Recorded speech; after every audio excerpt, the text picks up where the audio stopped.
আসসালামু আলাইকুম, কেমন আছেন সবাই? আশা করি সবাই ভালো আছেন, সুস্থ আছেন। আলহামদুলিল্লাহ আমিও ভালো আছি।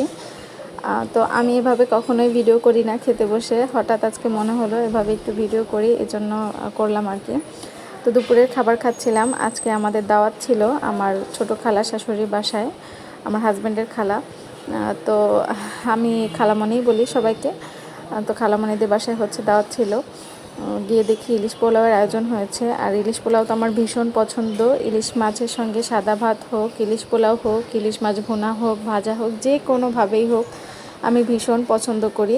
আর এই যে দেখেন খালামণিরা আমার প্লেটে তুলে তুলে দিচ্ছে। সবার খাওয়া হয়ে গেছিলো, শুধু খালামণিরা আমার জন্য বসেছিল যে আমার দুই বাচ্চাকে খাওয়া শেষ করব, তারপর হচ্ছে তারা আমার সঙ্গে একসঙ্গে খাবে। তো আলহামদুলিল্লাহ আমি খুবই ব্লেসড, সবাই আমাকে ভীষণ আদর করে। আর এই যে আমাকে বড় একটা মাছও দিয়েছে, আর মাছের মাথা দিয়েছে। আমি মাছের মাথা খেতে পছন্দ করি। আর এই যে দেখেন ভরে ভরে রাইস দিচ্ছে, আবার ডিম ভুনাও ছিল, ডিম ভুনাটাও দিয়েছে। তো সব কিছু মিলিয়ে খেতে বসেছি। আর কাঁচামরিচ তো লাগবেই, ইলিশ পোলাও হোক, বিরিয়ানি হোক, কাঁচামরিচ আর কাঁচা পেঁয়াজ ছাড়া তো জমেই না, সঙ্গে শসা আছে। তো ইলিশ পোলাও কে কে আমার মতো পছন্দ করেন অবশ্যই কমেন্ট করে জানাবেন। আজকে দুপুরে এত বেশি খেয়ে ফেলেছিলাম, আলহামদুলিল্লাহ অনেক বেশি খেয়েছি, পেট অনেক বেশি ভরে গেছিলো। তো গরম ছিল প্রচুর পরিমাণে, বারবার পানি পিপাসা লাগছিল খাওয়ার পরে।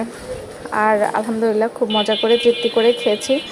আর আজকে শুক্রবারের ব্লগটা এভাবেই হচ্ছে গিয়েছে। আমি তেমন কোনো ভিডিও শ্যুট নিতে পারিনি, যেহেতু এক জায়গা থেকে আরেক জায়গায় গিয়েছি। বাচ্চাদেরকে আসলে কোথাও নিয়ে গেলে, কোনো জায়গায় বেড়াতে গেলে বা দাওয়াত খেতে গেলে খুবই হ্যাসেল পোহাতে হয়। ওই দিন আসলে অন্য কোনো কাজ করে শান্তি পাওয়া যায় না, ভিডিও করা যায় না। তো আমি তেমন কোনো ভিডিও নিতে পারিনি।